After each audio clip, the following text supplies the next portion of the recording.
Final item to deal with on the open agenda, which is item 28, the proposed Redcliffs school relocation. Council response on proposal to use section 71 of the Greater Christchurch Regeneration Act. So we've already had a briefing on this matter. Richard, was there anything that you wanted to tell us by way of opening comments?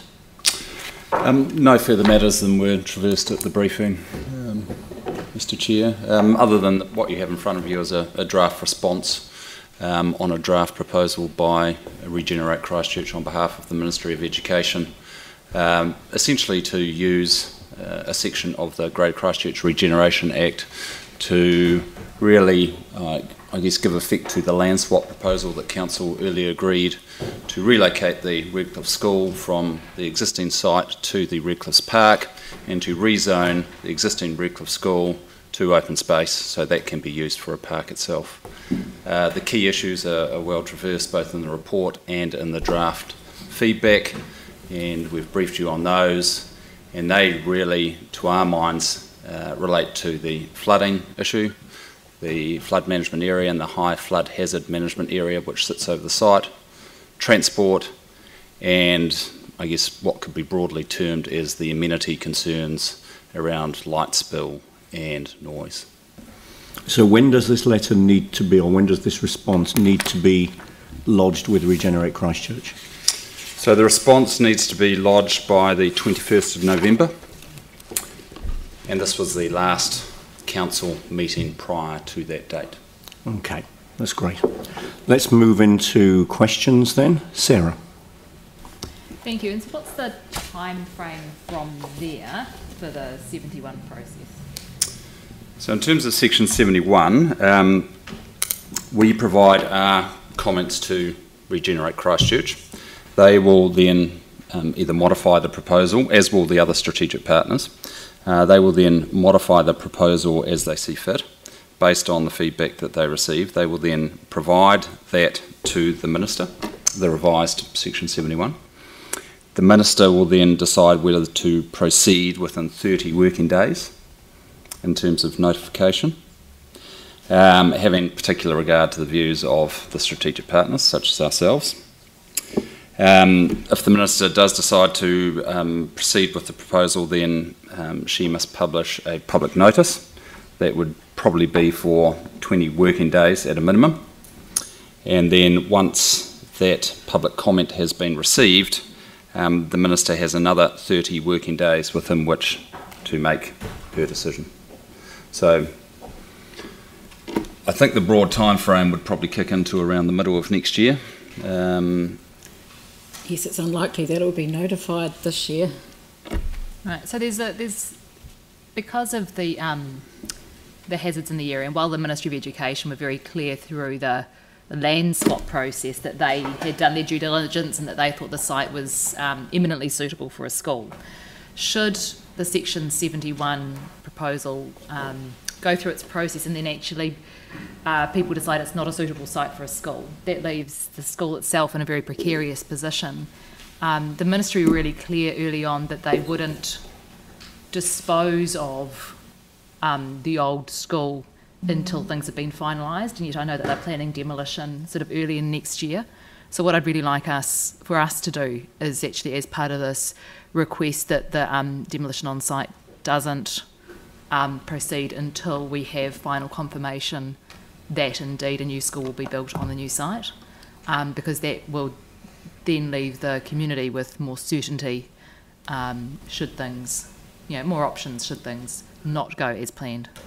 So if we phrase that as a question, the question to Richard would be, if that was what we wanted to achieve, how would we go about doing that?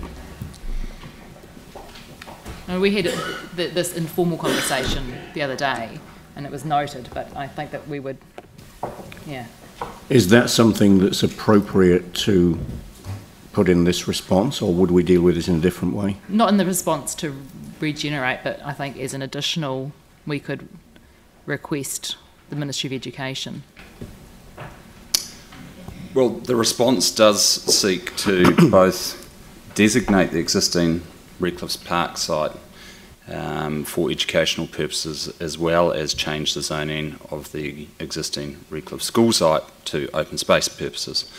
So if there is concerns, to my mind, if there is concerns about removal of buildings on that site, on the existing Redcliffs school site, prior to this process having been finalised, it would be something that we could raise in our feedback to Regenerate Christchurch, because remember, Regenerate Christchurch are only doing this on behalf of the Ministry of Education, because they have the ability to do so under the Greater Christchurch Regeneration Act. Great, thanks. So we could put an addition in there which refers to that issue into the draft submission. Yeah, and I think, I mean, my view certainly is that that would be reasonable and helpful. Okay, Yanni. Yeah, I put a question in prior to the meeting. I'm not sure if we've had a response, but there's a number of appendixes that are referred to that we haven't seen. So I'm just wondering whether staff have seen those, and without seeing them, how can we put a submission in? Yes, so we did get that request yesterday. We put a request through to Regenerate Christchurch and to the Ministry of Education for us to circulate those. We had a response back from Regen that they were comfortable with it, but they want to check with the Ministry. We're yet to receive something from the Ministry, so hence the reason why we didn't circulate them. But we've seen them, we've received them, we've reviewed them. So at this stage, I mean, it's a bit awkward for us, isn't it? Like, you know, I'm a bit worried that the Regen Christchurch is supposed to be a sort of independent body, and I'm a bit worried about Ministry of Education having sort of undue influence over what can be seen and what can't. What's behind that? I just think it was just a timing issue. As far as I'm concerned, it was just late in the piece, and they probably haven't had an opportunity to respond yet. It only came through yesterday afternoon, I think, the request, and we immediately went through to them very soon after. They just want to check with the Ministry that it was okay, and thus far we haven't received that confirmation. It's a lot of information for us to digest, even if we had it, when we only got the agenda 2 days ago. And look, I think that's the nature of the Regeneration Act. It does set very tight timeframes. We've had 6 weeks within which to respond to what is quite a complex proposal, particularly given the transport and hazard issues associated with the site. So we first received this about a month ago now, and because there's no council meeting next week, we've had to turn around our response pretty quickly. So the nature of the timeframe set out in the Act gives us no choice but to really provide council with late reports. Otherwise we'd miss the 6 weeks within which we have to respond. Just a final question from me is around, we got initial advice, and you've just said it's complex, and the decision about whether it's a regen plan or whether it's a Section 71 change to the district plan, who makes that decision? And have you given that it is complex and there's lots of information and there's a number of things that people may wish to see, like the community might actually wish to see some of the information behind the proposal, how have we come to this in terms of this process rather than the regen plan, which would give more information? So that's the decision of the proponent. So the proponent decided to progress with a Section 71 proposal as opposed to a regen plan. But it would be our view from a council staff perspective that was the appropriate way forward, that it suits a Section 71, so we're comfortable with the way they've proceeded. Thank you. Phil. I might have asked this question last time we looked at this, and so forgive me if I did, but just around the high hazard area in terms of inundation, risk of inundation. So I presume that we just saw the first copy of the Tonkin and Taylor report earlier this week, but I presume that during this process you've had staff will have seen the drafts of that report, or that in fact what I'm wanting to make sure is, has all the information around this part of Sumner, has it all been taken into account, the Tonkin and Taylor information? So we've had a variety, as you'd be aware, if I just step back a while, there was a land swap process which Council made a decision on, and that wasn't the appropriate place to raise planning issues. The Greater Christchurch Regeneration Act process was the place to raise these issues. However, we have had various meetings with both Regenerate and the Ministry of Education on this matter for some time. We've certainly made them aware of our concerns in relation to the flood management area and the high flood hazard management area. There was a meeting last week with their representatives and our water resources engineers, and I think the outcome of that was that they are certainly going to go away and do some further work on this issue. And I don't think that the information in our draft feedback will come as a surprise to them, given that we've raised this for some time. So given our role as a strategic partner is to provide them with feedback on their proposal to us, it's incumbent upon them, both Regenerate and the Ministry of Education, to go away and do the work on the risks associated with the high flood hazard management area and flood management area overlays that sit within our district plan. Yeah. And just so that's what the draft feedback really says, is we don't think you've canvassed this thoroughly enough and you need to do so. Thanks, Richard. And just so I know, or I'm aware, do we know the approximate difference in height between the lower part of the field and the upper part, where in fact the school would be built? Do we know the approximate difference in height? I don't. The terrace is reasonably narrow, but it certainly does dip down some way to the lower area, but I couldn't tell you what the difference in height is. Okay. Glenda, would you know? Oh, I don't know off the top of my head, sorry. It just seems one part is sort of in effect safe and another part unsafe. Well, I think the lower part of the site is very low, and it is a catchment for, I guess, rainfall ponding in the area. And back in 2014, when we had the event, there was certainly a large amount of water on the site, which came from rainfall runoff. But the site is also subject to tidal flooding as well, as we have climate change and sea level rise. So there's two potential contributors to the flooding issue there. Like at one stage, Ministry of Ed, their whole policy in terms of schools and classrooms was they were all quite movable. So as school roles changed, they shifted different parts. You know, they were pretty temporary type arrangements. You would almost wonder, in fact, if when they go, if this proceeds, if in fact that might be a solution, that in fact you don't put a permanent brick structure in.